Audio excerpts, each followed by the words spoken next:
রাতের আঁধারে পানির বাঁধ খুলে দিয়ে যারা আনন্দ উল্লাস করছেন, আমাদের দুঃখ দুর্দশা দেখে যারা হেডলাইন দিচ্ছেন, আমরা হাবুডুবু খাচ্ছি পানিতে, তাদেরকে বলছি আমাদের এই সময় ইনশাআল্লাহ একদিন কেটে যাবে। কিন্তু আপনারা যারা চোরের মতো এই কাজটি করেছেন, তাদের কথা আমরা আজীবন মনে রাখব। আপনারা আমাদের দুর্দশার সময়ে যেভাবে হেডলাইন দিয়েছেন, আমাদের পানিতে ডুবে যাওয়ার এই দুঃখ দুর্দশা দেখে যারা হাসছেন আজ, আপনাদের দুঃখের সময়েও আমরা এভাবে হাসব না হয়তো, বা হেডলাইন দিব না, কিন্তু মনের এক কোণায় একটি আনন্দ অনুভব করব। বাংলাদেশকে পানিতে ডুবিয়ে মারবে বলে এই কাজটি করেছেন।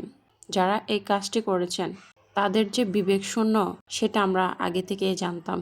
প্রতিবেশী দেশ, আপনারা যে আমাদের কখনোই বন্ধু ছিলেন না, সেটা আপনারা আবারও প্রমাণ করে দিয়েছেন। আপনাদের আম্মা আপনাদেরকে আমাদের সব কিছু দিয়ে দেওয়ার চেষ্টা করেছিল, অনেক কিছু হয়তো দিয়েও ফেলেছে।